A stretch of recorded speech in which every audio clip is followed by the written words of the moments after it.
अस्सलामुअलैकुम everyone, welcome to जोर का जोड़। मीरब ज़ीशान की तरफ से आपको एक बार फिर बहुत बहुत खुश आमदीद। यकीनन बहुत सारी बातें, बहुत सारे सवालात तमाम लोगों के दिल में होंगे। और इसी के साथ अगर बात की जाए तो अभी रिसेंटली जो चीज़ बहुत ज़्यादा सराउंड कर रही है हर जगह, तमाम चैनल्स पर, तमाम प्लेटफॉर्म्स पर, वो ये है कि आईसीसी की मीटिंग जिसके अंदर चैंपियंस ट्रॉफी का जिक्र होना था, जिसमें ये पता चलना था कि आखिर जो एक बहुत बड़ा सवाल है जो इंडियन मीडिया में भी रिवॉल्व कर रहा है, पाकिस्तान मीडिया में भी रिवॉल्व कर रहा है, वो ये है, बल्कि ओवरऑल ग्लोबली एक इशू बन रहा है, वो ये है कि क्या इंडिया पाकिस्तान की, जो पाकिस्तान में चैंपियंस ट्रॉफी होने वाली है, पाकिस्तान उसको होस्ट कर रहा है, क्या इंडिया उसमें अपनी शमूलियत करेगा या नहीं, इंडिया शामिल होगा या नहीं, क्या ये वाहिद ऐसा टूर्नामेंट होगा जहां पर हमें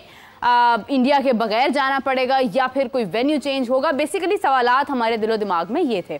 लेकिन आईसीसी की मीटिंग हुई, सबको बेसब्री से इंतज़ार था, बहुत एक कह ले कि शोर सा मचा मीटिंग के बाद कि जी मीटिंग हो गई है, तमाम चीज़ें सामने आ गई हैं। और उसके बाद मैं देख रही थी कि हर जगह डिफरेंट प्लेटफॉर्म्स पर जो है वो एक लेबल इस्तेमाल हो रहा है कि आईसीसी की मीटिंग और चैम्पियंस ट्रॉफी पाकिस्तान में होगी, जिसके ऊपर एक एजम्पशन ये दी जा रही थी कि इंडिया पाकिस्तान आएगा, यानी बीसीसीआई की मीटिंग हुई, ये हुआ वो हुआ। एक चीज़ तो आपको मेक श्योर कर दें कि अभी तक जो मेरी नाकिसी जो अकल कहती है वो ये कहती है, मैंने ऐसा नहीं देखा कि इंडिया या बीसीसीआई की जानिब से कोई भी ऐसा पैगाम आया हो कि हम आईसीसी चैंपियंस ट्रॉफी जो उसको मतलब करवा रहा है पाकिस्तान के अंदर, पाकिस्तान उसको होस्ट कर रहा है, 2025 में होने वाली है, इंडिया उसमें शामिल है या नहीं, इस पर तो कोई बात ही नहीं हुई है। अभी सिर्फ बजट अप्रूव हुआ है जो कि पाकिस्तान के अंदर, यानी पाकिस्तान उसको होस्ट करवा रहा है, लेकिन इंडिया उसमें शामिल हो रहा है या नहीं हो रहा ये एक अलग मैटर है और इसके ऊपर अभी तक कोई बात नहीं हुई है। बीसीसीआई या पीसीबी के दरमियान कोई गुफ्तगू नहीं हुई है, ये मेरी एक राय है और मेरी एक इन्फॉर्मेशन के मुताबिक तमाम चीज़ें सामने हैं। फिर भी मैं देख रही हूँ कि तमाम प्लेटफॉर्म्स पर यही बात हो रही है कि इंडिया पाकिस्तान आ रहा है, चैंपियंस ट्रॉफी पाकिस्तान में हो रही है, इंडिया उसके ऊपर इनकार नहीं कर सकता है, आईसीसी बीसीसीआई के बगैर नहीं चल सकता, डिफरेंट पॉइंट ऑफ व्यू सामने आ रहे हैं। तो नाज़रीन, इसके हवाले से बात करना बहुत इंपॉर्टेंट है। हमें ज्वाइन किया है शाहिद हाशमी साहब हैं, स्पोर्ट्स जर्नलिस्ट हैं, स्पोर्ट्स एनालिस्ट हैं और बहुत एक आई थिंक अभी जो मौजू है इस पर एक बेहतरीन राय जो है वो रख सकते हैं। शाहिद हाशमी साहब हमारे साथ मौजूद है। अस्सलाम वालेकुम सर, कैसे हैं आप? वालेकुम सलाम, अल्हम्दुलिल्लाह। शाहिद साहब, मैंने बहुत सुना आपको, अगर हम बात करते हैं T20 वर्ल्ड कप के अंदर भी मैंने आपके बहुत सारे बयानात सुने, आपकी राय सुनी, इट वाज इनक्रेडिबल अल्हम्दुलिल्लाह। लेकिन अगर हम बात करते हैं अभी आईसीसी की जो कि मीटिंग होनी थी, इसके ऊपर बहुत ज़्यादा सबको इंतज़ार था कि मीटिंग होगी, क्या होगा, मोहसिन नकवी साहब वहाँ पहुँचे, तमाम उसकी डिटेल्स आई, लेकिन उसके अंदर कहीं भी ये जिक्र नहीं हुआ कि इंडिया पाकिस्तान आएगा या नहीं। एग्जैक्टली इस पॉइंट पर हाईलाइट करते हुए क्या कहेंगे आप? देखिए, ये जो आईसीसी की बोर्ड मीटिंग थी इसमें ये एजेंडा में शामिल ही नहीं था। एजेंडा में चैंपियंस ट्रॉफी का बजट शामिल था, जिसका अल्हम्दुलिल्लाह बजट अप्रूव हो गया, इसलिए कि आईसीसी के चीफ फाइनेंशियल ऑफिसर आए थे पाकिस्तान, उन्होंने पाकिस्तान के साथ मिलकर वो बजट बनाया था, तो बजट अप्रूवल हो गया। ये भी एक बड़ी फॉर्मेलिटी सी थी और क्योंकि इसमें एजेंडे में शामिल नहीं था, अब अक्टूबर में एक आईसीसी का इजलास होगा, वहाँ पे यकीनन चैंपियंस ट्रॉफी को एजेंडा में रखा जाएगा और अक्टूबर तक आप तकरीबन 30, 35, 40 स्टोरीज और इंडिया से जनरेट होती हुई देखेंगी। नाम न बताने की शर्त पर एक भारतीय ऑफिशियल ने कहा कि हम इंडिया से पाकिस्तान जाने पर तैयार, इस तरह की बड़ी सारी स्टोरीज आपको आएंगी और अगले दिन 1-2 दिन बाद उसकी तरदीद भी आ जाएगी। तो इंडिया इसी तरह नब्ज चेक करता रहेगा, टेम्परेचर चेक करता रहेगा। अक्टूबर से पहले इसके ऊपर कोई डिसीजन नहीं होगा। और मैं आपको बताऊं कि इंडिया के ऊपर इंटरनेशनल कम्युनिटी का बड़ा प्रेशर है कि आप पाकिस्तान 2016 में भी आपके यहाँ आया, 2023 में भी आया, तो आपको रेसिप्रोकेट करना पड़ेगा, आपको भी जवाब रखना पड़ेगा। और वो इस प्रेशर को देखते हुए यकीनन अक्टूबर के एंड में अपना एक सिक्योरिटी डेलीगेशन भारत भेजेगा ताकि वो चेक कर सके कि सिक्योरिटी, लेकिन उनको इजाजत अपनी हुकूमत से ही लेनी पड़ेगी और हुकूमत की इजाजत उस वक्त तक नहीं मिलेगी जब तक पाकिस्तान और भारत सियासी तनाव है, 4 अगस्त को गालिबन सार्क की एक मीटिंग है, इजलास है, एग्जीक्यूटिव कमेटी का भी और प्रेसिडेंशियल कमेटी का भी, वो कोलंबो में है। उसमें अगर कोई पॉलिटिकल पेशरफ्त हुई, कोई दोनों मुल्कों के वजीर आजम मिले या दोनों मुल्कों के वजीर खारजा मिले, तो यकीनन सियासी तनाव कम होगा। उसके बाद ही भारतीय क्रिकेट टीम को पाकिस्तान आने की इजाज़त मिलेगी। लेकिन मैं बहुत पुरुम्मीद हूँ कि भारत की टीम आएगी। बिल्कुल, that's a very positive thought of yours. लेकिन ये है कि अगर हम देखें अभी जो इंडियन मीडिया आप कह लें या जितने भी लोग बात कर रहे हैं इस टॉपिक के ऊपर, वो जब इसका इजहार कर रहे हैं तो वो तो स्ट्रिक्टली कह रहे हैं कि नहीं, इंडिया पाकिस्तान आ ही नहीं सकता, नोइंग द फैक्ट कि 2026 में आगे पाकिस्तान को भी इंडिया जाना पड़ सकता है और पाकिस्तान भी इसके ऊपर अपना एक स्टैंड दे सकता है कि अगर इंडिया को पाकिस्तान आने में इतना एतराज़ है तो फिर हम भी नहीं जाएंगे। अगरचे मतलब वो एक डिफरेंट वेन्यूज़ हैं, को होस्ट कर रहा है श्रीलंका भी उसको, लेकिन फिर भी चीज़ें मुख्तलिफ हो सकती हैं। हाशमी साहब, आपको क्या मतलब आप क्या एक्सपेक्ट कर रहे हैं? अगर हम गवर्नमेंट्स की स्पेशली बात करते हैं, पाकिस्तान इज़ विलिंग टू मतलब मेज़बानी के लिए वो तैयार है, हम सब तो तैयार है इंडिया की, लेकिन इंडिया क्या इस वजह से सिर्फ जो आपने जो चीज़ हाईलाइट की है कि आगे पाकिस्तान को भी इंडिया आना है किसी वक्त में, तो क्या उस चीज़ को मद्देनजर रखते हुए आएगा या आपको लगता है कि अपने सिक्योरिटी कंसर्न्स को लेकर इतनी ऑथेंटिक अप्रोच रखता है कि आईसीसी को भी मतलब एक दावे के साथ इनकार कर जाएंगे, आईसीसी इस बार बीसीसीआई की नहीं सुनेगा? नहीं, आईसीसी तो बीसीसीआई के सामने बिल्कुल बेबस है। जाहिर है 80% पैसा भारतीय क्रिकेट बोर्ड या भारत से आता है, जो इंटरनेशनल क्रिकेट को चलाता है। आईसीसी उनके तो बहुत ही महकूम है, बिल्कुल उनके जैसे सबऑर्डिनेट होते हैं ना, उस टाइप के हैं। लेकिन इस तरह की स्टोरीज आपको चलती रहेंगी अक्टूबर तक। आए दिन इंडियन मीडिया ये कहेगा कि जी हम तो नहीं जा रहे हैं, हम तो ये नहीं। हालांकि इंडिया के पास और इंडिया में कुछ आवाजें ऐसी भी हैं जो बड़ी मस्बत आवाजें हैं। अभी 3 दिन पहले टाइम्स ऑफ इंडिया का जो इदारिया था, उनके एडिटर ने लिखा कि इंडिया को जाना चाहिए पाकिस्तान और जाके खेलना चाहिए, सिक्योरिटी खदशात अपने दूर करें और जाकर खेलें, पॉलिटिक्स और स्पोर्ट्स को अलग अलग रखें। तो इस तरह की पॉजिटिव वाइब्स भी आती हैं और इस तरह के पॉजिटिव लोग भी इंडिया में हैं। जिस तरह पाकिस्तान में 90% अगर आपको मिलेंगे तो कुछ 2-4% ऐसे भी होंगे जो ये कहेंगे कि इंडिया को नहीं आना चाहिए। तो भारत में ज्यादा है, भारत जाहिर है इसलिए। लेकिन भारत को ये गौर करना चाहिए कि वो इस वक्त पूरी दुनिया में जो क्रिकेट की रैंकिंग है उसमें टेस्ट में भी, वनडे में भी, T20 में भी बेहतरीन पोजीशन, बेहतरीन रैंकिंग है उनकी। तो उनको पाकिस्तान जाकर खेलना चाहिए और अगर वो यहाँ आकर ट्रॉफी जीते हैं तो उनके लिए तो और भी बड़ी मजे की बात होगी कि वो पाकिस्तान आए और चैंपियंस ट्रॉफी वो जीत के गए, इसलिए कि उनकी टीम अच्छी है। बिल्कुल सही है। शायद सब इसी के साथ एक और मौजू पर भी मैं चाहती हूँ कि हम थोड़ी सी नज़र डालें। वो ये है कि बाबर आजम ने रिसेंटली गुफ्तगू की AB डिविलियर्स के साथ। वो मतलब आई गेस के उनके YouTube पर वो मौजूद थे और उस पर उन्होंने बात की और उन्होंने इजहार किया कि वो एग्जैक्टली जिन लोगों से इंस्पायर्ड हैं, उनका कहना है कि वो बहुत सारे लोगों को देखते भी हैं, विराट कोहली से वो बहुत सीखते हैं। इसके साथ उन्होंने 1-2 और नाम भी लिए जिसके अंदर जॉ रूट भी था, केन विलियमसन भी थे। तो बाबर आजम अगर उनकी इंस्पिरेशन ये है तो फिर बाबर आजम तो अपनी परफॉर्मेंस के तहत वहाँ पर देख रहे हैं। It's not about the captaincy, because अगर हम कैप्टेंसी की बात करते हैं तो केन विलियमसन ने भी स्टेप डाउन किया, विराट कोहली भी अच्छे कैप्टन नहीं रहे। और अगर हम बात करते हैं बाबर आजम की तो बाबर आजम भी उनकी कप्तानी पर बहुत सारे सवाल उठ रहे हैं। तो बाबर आजम की इंस्पिरेशन के ऊपर आप क्या कहेंगे? नहीं, विराट कोहली बहुत अच्छे कप्तान थे। विराट कोहली ने तो इंडिया को बाहर मुल्कों में जाकर जीतना सिखाया, वो भी अच्छे कप्तान थे। केन विलियमसन भी बहुत अच्छे कप्तान थे और रिसेंट जो उनके साथ रिजल्ट हुए, केन विलियमसन के साथ स्पेशली पहले ही राउंड में जब वो बाहर हो गए तो उन्होंने कप्तानी छोड़ दी और उन्होंने कहा कि मैं सिर्फ एज प्लेयर खेलूंगा। अब कल की खबर ये है कि जॉस बटलर, जिनकी टीम ने वर्ल्ड कप का सेमीफाइनल खेला है, सेमीफाइनल खेलना कोई छोटी मोटी चीज नहीं, वो भी सोच रहे हैं कि मैं कप्तानी छोड़ दूं, इसलिए कि इंग्लैंड क्रिकेट बोर्ड को जो फीडबैक उनकी कप्तानी के बारे में मिला सपोर्ट स्टाफ से और प्लेयर्स से, वो अच्छा नहीं है। वो भी कहते हैं कि उनमें कप्तानी की इतनी अच्छी सलाहियत नहीं, जबकि जॉस बटलर एक प्लेयर भी अच्छे हैं, बहुत ही अच्छे T20 के व्हाइट बॉल क्रिकेट के प्लेयर हैं। तो इस तरह की चीजें आती हैं। बाबर आजम को ये भी चीजें सीखनी चाहिए। 2019 के नवंबर से वो कप्तान है T20 क्रिकेट के, उसके बाद फिर उन्हें टेस्ट की क्रिकेट की भी कप्तानी मिली, लेकिन उन्होंने अपनी कप्तानी में इम्प्रूवमेंट नहीं लाया, अपनी कप्तानी में जारियत नहीं लाया, अपनी कप्तानी में दानिशमंदी नहीं लेके आए और अपनी कप्तानी में उनके ऊपर मुसलसल ये इल्जाम लगता रहा कि वो अपने दोस्तों को फेवर करते हैं और उनको सेलेक्ट करवाते हैं। 19-20 तो प्लेयर सेलेक्ट हो जाता है, लेकिन कोई प्लेयर अगर 16 और कोई प्लेयर 20 उसको आप ना लें तो फिर ये बदयांती है, कई बार है। तो इस तरह की चीजें बाबर आजम के ऊपर एलिज की गई, बाबर आजम के ऊपर इल्जाम लगते रहे। बाबर आजम को अगर उन्होंने इंस्पिरेशन लिए बैटिंग में तो उनको इंस्पिरेशन लेनी चाहिए कप्तानी में भी। कप्तान विलियमसन भी बहुत अच्छे थे, कोहली भी बहुत अच्छे हैं, रोहित शर्मा भी बहुत अच्छे हैं, बटलर भी बहुत अच्छे हैं, उन सब ने टाइटल्स जीते हैं। तो बाबर आजम करीब करीब आए, एक सेमीफाइनल खेला, एक फाइनल खेला, लेकिन उसके बाद वो उसको इम्प्रूव नहीं कर सके। आप सबको ये उम्मीद थी इस वर्ल्ड कप से कि पाकिस्तान कम से कम टाइटल नहीं जीतेगा तो फाइनल दोबारा खेलेगा, लेकिन जिस तरह पाकिस्तान की टीम हारी, पाकिस्तान की टीम बुरी नहीं थी, लेकिन वो बुरा खेलकर हारी और बुरी कप्तानी की वजह से हारी। तो ये सारी चीजें भी बाबर आजम को सोचनी चाहिए। और खुद एबी डिविलियर्स बड़े अच्छे कप्तान थे, इन चीजों से अगर बैटिंग में उन्होंने इंस्पिरेशन लिए, उनको कप्तानी में भी इंस्पिरेशन लेनी चाहिए। अभी आते जब वो आए थे वर्ल्ड कप खेलने के बाद, पहले राउंड में टीम हार गई थी, तो आते ही उनको ये कहना चाहिए था कि मैं अभी कप्तानी नहीं करना चाहता, मैं अभी 1-2 साल एज प्लेयर खेलूंगा, लेकिन उन्होंने ऐसा कोई फैसला नहीं लिया। हमें तो कप्तान कहीं नजर ही नहीं आया, ना उसने कोई प्रेस कॉन्फ्रेंस की। आप 2 मैच फर्स्ट राउंड के जीते हुए हार गए, कम से कम कोई एक प्रेस कॉन्फ्रेंस, कोई एक स्टेटमेंट आ जाता कि जी मैं माजरत ख्वाह हूँ, हमने पूरे नेशन को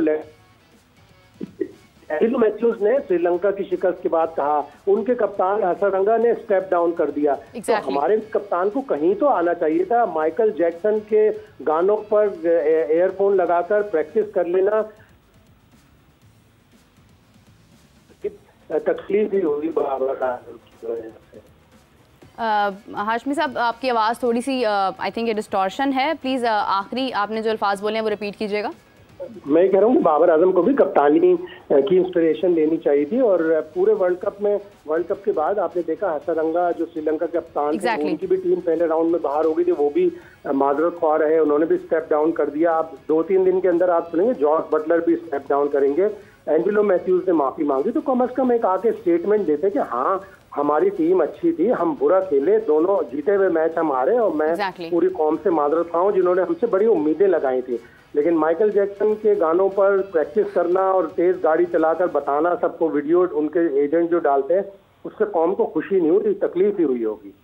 लेकिन शायद साहब क्या रीज़न है कि हम इतने इनसिक्योर हो जाते हैं अपने ओहदों को लेकर कि शायद अगर हम पीछे हो जाएंगे तो कोई और आ जाएगा तो हमारा नाम नहीं होगा। हमें कॉन्फिडेंस क्यों नहीं है अपनी एबिलिटी के ऊपर? हम आगे वेरिएशंस की तरफ क्यों नहीं जाते हैं? एक ही चीज़ को लेकर हम बस कप्तानी का एक इतना अपने ऊपर एक टैग लगाने का हमें इतना शौक क्यों है?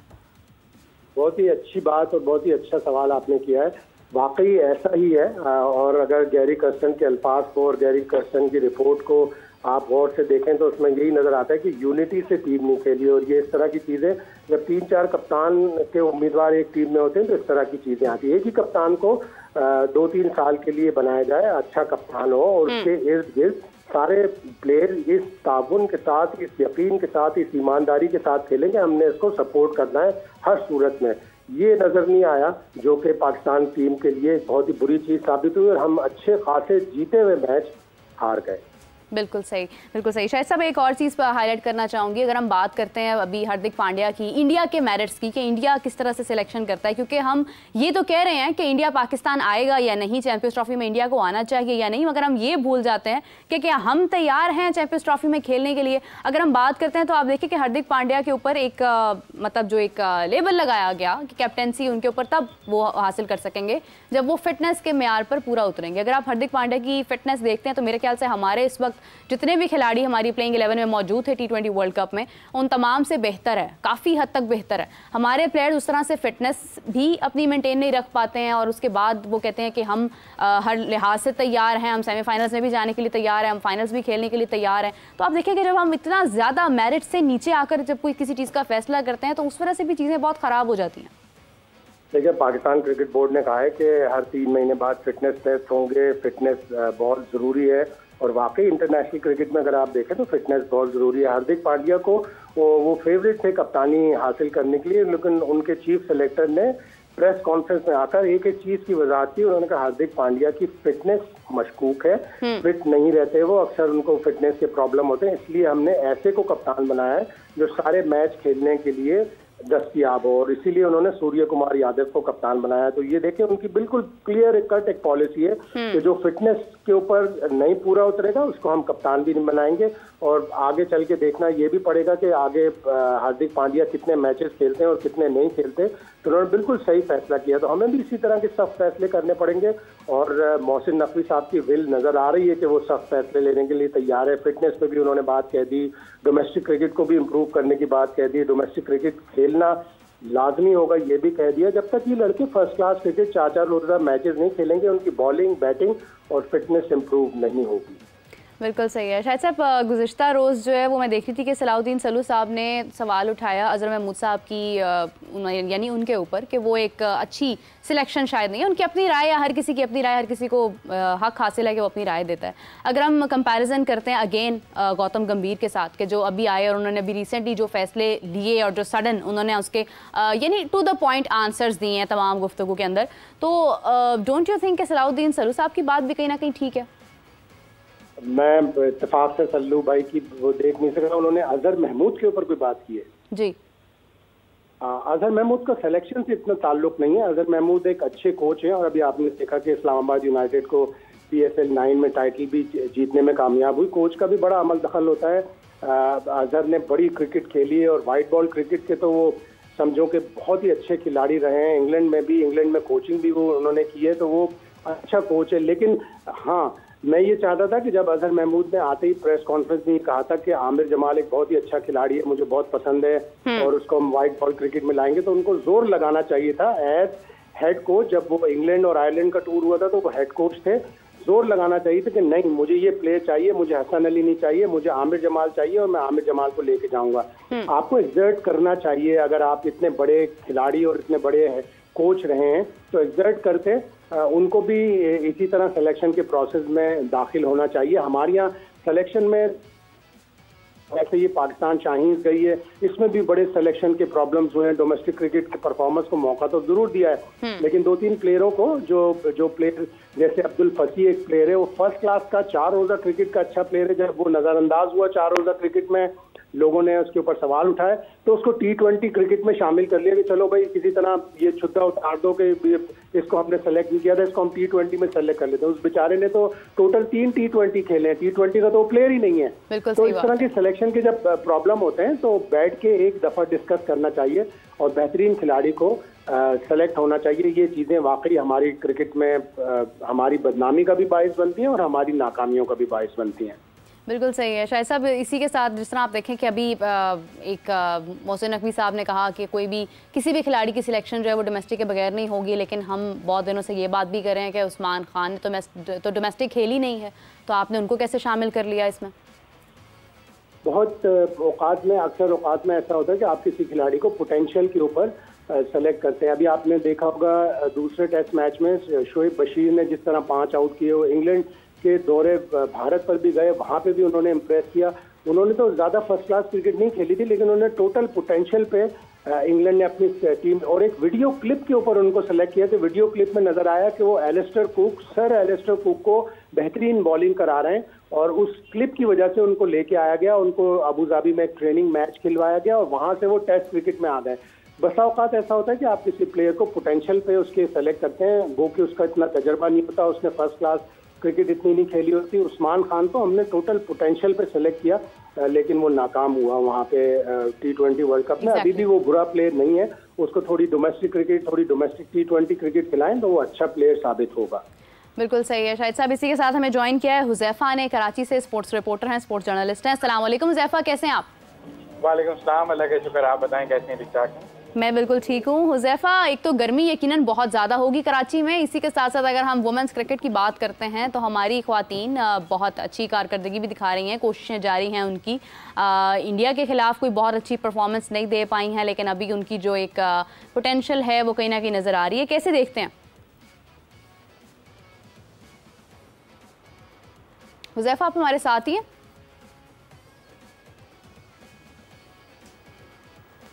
आई think there is a distortion. Shahid साहब, coming to the same question to you, अगर हम वुमेन क्रिकेट की बात करते हैं तो आपको क्या लगता है, क्या हमें यहाँ पर भी थोड़ी बहुत पोटेंशियल की ज़रूरत है, मज़ीद हमें अपने काम को बेहतर करने की ज़रूरत है? बहुत ज़्यादा पोटेंशियल की ज़रूरत है। हमें टैलेंट हंट करना पड़ेगा पूरे पाकिस्तान में कि अच्छी लड़कियाँ जिनको पावर हिटिंग आती हो, जिनको हिटिंग अच्छे चौके छक्के लगाने आते हो। एक आयशा नाम की लड़की अहमदाबाद से बहुत अच्छी आई थी, जिसने T20 वर्ल्ड कप में बेहतरीन हिटिंग करके हमें दिखाया था कि उसमें पोटेंशियल है, लेकिन जाहिर है अपने कुछ वजूहात की बिना पर क्रिकेट छोड़कर चली गई। इस तरह के हमें 3-4 प्लेयर्स चाहिए। हमारे पास पावर हिटिंग वाली प्लेयर्स नहीं है। हमारी बॉलिंग अच्छी हो रही थी और हमने आते ही फिर ये किया कि हमने जो बॉलिंग कोच थे सलीम जाफर, उनको हटा दिया। हमें तो असल में बैटिंग कोच की तरफ तवज्जो देनी चाहिए थी। हमारी बैटिंग खराब है, हमारी बॉलिंग तो 3-4 प्लेयर हमारी इंटरनेशनल रैंकिंग में आ गई थी, तो बॉलिंग तो अच्छी चल रही थी। बॉलिंग कोच को हटा देने से मसला सॉल्व नहीं होगा। आपको प्रॉपर एक हेड लाना पड़ेगा विमेंस क्रिकेट का। जैसे सना मीर है, अभी मैं सना मीर का देख रहा था कि वर्ल्ड क्रिकेटर्स एसोसिएशन ने उनकी खिदमात हासिल की हैं कैलेंडर बनाने के लिए। जब उनमें माशाल्लाह इतनी विजडम है, क्रिकेट खेली हुई है, तो इस टाइप के लोगों को विमेंस क्रिकेट विंग का हेड बनाना चाहिए था, नॉट अ बैडमिंटन प्लेयर। जब वहां पे आपको चेंज लानी पड़ेगी और आपको टैलेंट हंट करना पड़ेगा। अभी जब एशिया कप का शुरू हो रहा था, एशिया कप, तो उसके प्रीव्यू में क्रिक इन्फो ने ये लिखा कि पाकिस्तान तो फेवरेट नहीं है, इंडिया और इंडिया के साथ बांग्लादेश फेवरेट है। तो ये हमारे लिए एक तरह की वार्निंग है कि नहीं, पाकिस्तान की टीम किसी तरह भी फेवरेट में नहीं है। बांग्लादेश ने अपनी टीम इस तरह बना ली कि उन्होंने यंगस्टर्स खिलाई, सारी यंगस्टर्स लेके आए, 2 प्लेयर एक्सपीरियंस रखे, इसलिए कि अगर हारना है तो आप यंगस्टर्स के साथ आ रहे हैं ताकि यंगस्टर्स कम से कम सीखें तो, और उनके पास उम्र भी हो कि वो आगे जाके अच्छा और पुख्ता खेल खेल सकें। बिल्कुल सही है शायद साहब, लेकिन टैलेंट किस तरह से हंट हो? बिकॉज आप देखें कि चलें ठीक है, अगर हम बात करते हैं बाबर आजम ने बहुत अच्छी कारकर्दगी दिखाई है, वो एक इंस्पिरेशन है लोगों के लिए, शाहीन इंस्पिरेशन है, नसीम शाह इंस्पिरेशन है, लेकिन अगर हम बात करते हैं वुमेन क्रिकेट की तो यहाँ पर इंस्पिरेशन कौन बन सकता है? अगर हम बिस्मा मारूफ की बात करते हैं, वो एक अच्छी प्लेयर थी, आज अभी वो नहीं है शामिल। उसके बाद अगर निदा डार की बात करते हैं, ठीक है उन्होंने 150+ विकेट्स लिए हैं और उसके बाद उन्होंने एजाज़ हासिल किया है, लेकिन आप देखिए कि इंस्पिरेशन की कमी है कहीं ना कहीं। यकीनन होगी, और इन फॉर्मर क्रिकेटर्स को, जैसे मैंने सना मीर का नाम लिया, उरूज फातिमा बहुत अच्छी प्लेयर भी रही हैं, अच्छी कमेंटेटर हैं, अच्छी एनालिस्ट हैं, उनको पता है inside out Pakistan women's cricket के प्रॉब्लम। मरीना इकबाल हैं, नाहिदा खान हैं, और जितनी भी फॉर्मर प्लेयर्स हैं उनको आगे आना चाहिए, अपने अपने इलाकों में टैलेंट हंट करवाएं। पाकिस्तान क्रिकेट बोर्ड की विमेंस विंग जो है उसको मजीद एक्टिव होना पड़ेगा। वो वीडियोस मंगवाएं उन लड़कियों की जो अपने छोटे छोटे इलाकों में खेल रही हैं क्रिकेट, वो अपनी वीडियोस भेजें। अभी मैं इंग्लैंड की बात दोबारा आपको करूं कि शोएब बशीर के बाद उन्होंने England and Wales cricket board ने 200 उनको वीडियो क्लिप्स मिली, उसमें से उन्होंने 60 बच्चों को बुलाया क्रिकेट खेलने के लिए। उन 60 में से 10 सेलेक्ट हो गए जो अब अंडर 19 और अंडर 23 के उनके लिए इंग्लैंड के लिए खेलेंगे। तो आप जाना भी नहीं पड़ा, आपको वीडियो क्लिप्स के जरिए अंदाजा हो गया कि किस प्लेयर में कितना पोटेंशियल है, और आपने उनको बुलाकर एक तरह से ट्रेनिंग कैंप में बुलाकर उनको सेलेक्ट किया। इस तरह पाकिस्तान क्रिकेट बोर्ड को भी करना पड़ेगा। हमारा पूल जो है प्लेयर्स का, विमेंस प्लेयर्स का, ये बढ़ाना पड़ेगा। अगर 200-300 प्लेयर हमें मिल गई, उनमें से हमने अगर 20-25 अच्छी लड़कियां निकाल ली तो हमारी टीम प्रोग्रेस करेगी। बिल्कुल सही बात है शायद साहब। हुज़ैफा, आप आई थिंक हमारे साथ हैं, आप हमें सुन रहे हैं? जी बिल्कुल, मैं आपको सुन सकता हूँ। हुज़ैफा, आपकी क्या राय है इस हवाले से? क्योंकि अगर हम वुमेन क्रिकेट की बात करते हैं, आपको नहीं लगता कि कहीं ना कहीं बहुत एक ऐसा मौजू है जिस तरह से हम दूसरे खेलों पर बहुत ज़्यादा बात नहीं करते हैं, हम वुमेन क्रिकेट पर भी उस तरह से फैसले भी नहीं ले पाते हैं, बहुत ज़्यादा बात भी नहीं कर पाते हैं? कैसे देखते हैं आप वुमेन क्रिकेट ऑफ पाकिस्तान को? देखें, वुमेन क्रिकेट के जो सबसे बड़े इश्यूज हैं वो है पाकिस्तान के अंदर की जो पाकिस्तान क्रिकेट टीम है, वो जब भी मैचेस खेलने जाती है वो उसको फिनिश नहीं कर पाती, प्रेशर को टैकल नहीं कर पाती, हार्ड हिटिंग के बहुत ज्यादा मसाइल हैं। एट सम एक्सटेंट मैं एग्री करूंगा शायद भाई की बात से कि पूल ऑफ प्लेयर्स बहुत ज्यादा कम है, लेकिन रिसेंटली आप देखें पाकिस्तान क्रिकेट बोर्ड ने नंबर ऑफ टूर्नामेंट्स भी बढ़ाए हैं। पहले 3 टीमें हो रही थी, फिर T20 के टूर्नामेंट हुए। उन जो टैलेंटेड प्लेयर्स उनको उस तरीके से मौके नहीं दे पा रहे। आपकी इस वक्त जो कप्तान है वो 37 ईयर्स ओल्ड है। अगर आप आगे जाने की बात करते हैं तो आपके पास यंग लेग्स होनी चाहिए जो मैच को फिनिश करना जानती हूँ, जो प्रेशर को सोकअप करना जानती हूँ। अब बेटर है, और एक क्रंच मैच पाकिस्तान को जो है बिल्कुल एंड पे वो सुपर ओवर तक ले गई थी।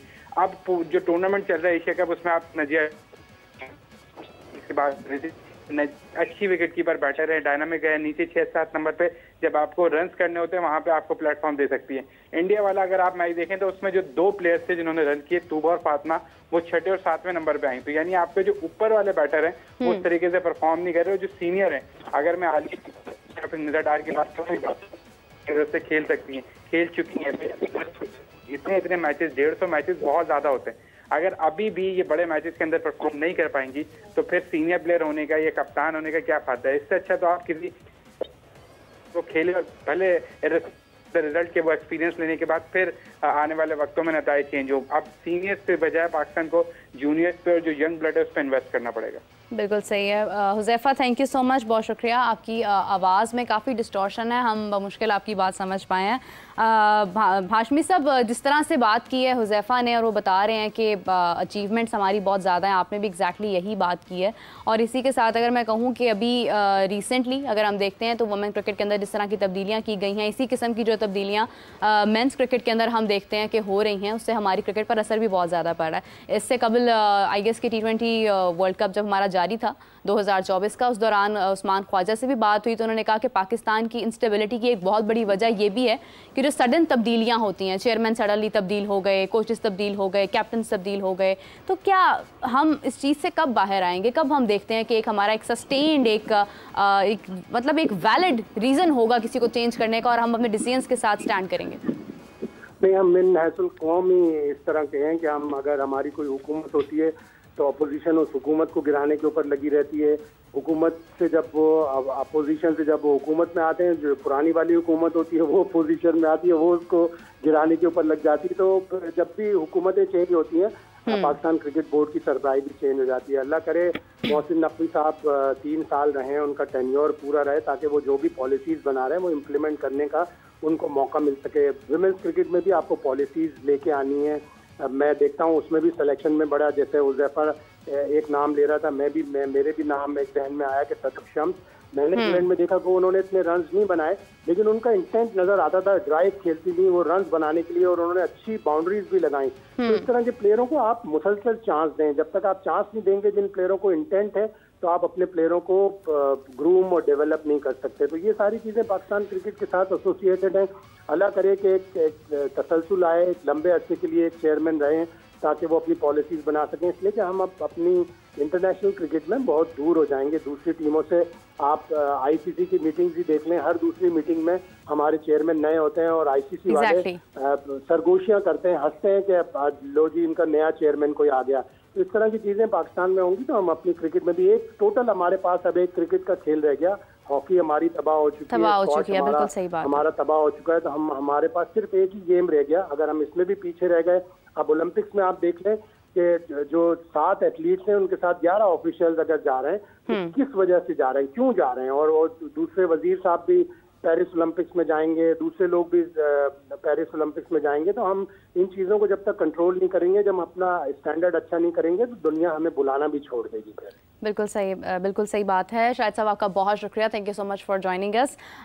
सो एवरीवन, जिस तरह से आपने देखा सुनी, तमाम जितने भी हमारे साथ आज हुज़ैफा भी मौजूद था, शाहिद साहब भी मौजूद थे, और ये गुफ्तगू से जो बात सामने आती है कि एग्जैक्टली हमें अपने फैसलों के साथ खड़े होने की ज़रूरत है। We need to stand with our decisions, क्योंकि अगर हम देखते हैं दुनिया में जितने भी कामयाब ममालिक हैं उनमें एक बहुत बड़ी रीज़न ये भी है कि वो जो फैसले करते हैं वो उन पर कायम रहते हैं। हम अपनी ही बात पर कायम नहीं रह पाते हैं, कि ये बहुत बड़ी रीज़न है। सेकेंडली, अगर हम बात करते हैं ICC की मीटिंग की, जिसके ऊपर बहुत सारे लोग एग्जैक्टली कहीं से कोई राय आ रही है, कहीं से कोई बात सामने आ रही है, तो एग्जैक्टली अभी तक इंडिया के आने की कोई बात इस मीटिंग में नहीं हुई है। और इसके बाद जब अक्टूबर की बात की जा रही है कि प्रॉबली उस वक्त डिसाइड किया जाएगा कि इंडिया को पाकिस्तान आकर खेलना है या नहीं खेलना है। बहुत सारे लोगों की पाकिस्तान में भी राय है कि इंडिया पाकिस्तान ज़रूर आएगा। इंडिया में भी अगर हम देखते हैं तो टाइम्स ऑफ इंडिया के इदारे के अंदर जिस तरह से बात की गई कि इंडिया को पाकिस्तान आना चाहिए, तमाम लोग जो क्रिकेट से प्यार करते हैं उनका यही एक फैसला है कि दोनों ममालिक के दरमियान क्रिकेट होनी चाहिए। अब गवर्नमेंट्स क्या डिसीजन लेती हैं, क्या फैसला लेती हैं, ये एक अलग मौजू है, इसके ऊपर अक्टूबर के अंदर बात होगी। उससे पहले अभी तक जितने भी अभाम सामने आ रहे हैं, जितनी भी बातें सामने आ रही हैं, वो सिर्फ बातों की हद तक हैं, हकाइक उसके अंदर बहुत कम है। तो जैसे ही हम आगे बढ़ेंगे इंशाल्लाह अक्टूबर के अंदर हम डिस्कस करेंगे कि क्या होने वाला है एग्जैक्टली, क्योंकि इंडिया पाकिस्तान आएगा तो डेफिनेटली चैंपियंस ट्रॉफी और मजीद खूबसूरत हो जाएगी, लेकिन अगर नहीं आएगा तो हमें उसके बगैर ही जाना पड़ेगा। अभी के लिए मुझे इजाज़त दीजिए नाज़रीन, आपसे फिर मुलाकात होती है, तब तक के लिए अल्लाह हाफ़िज़।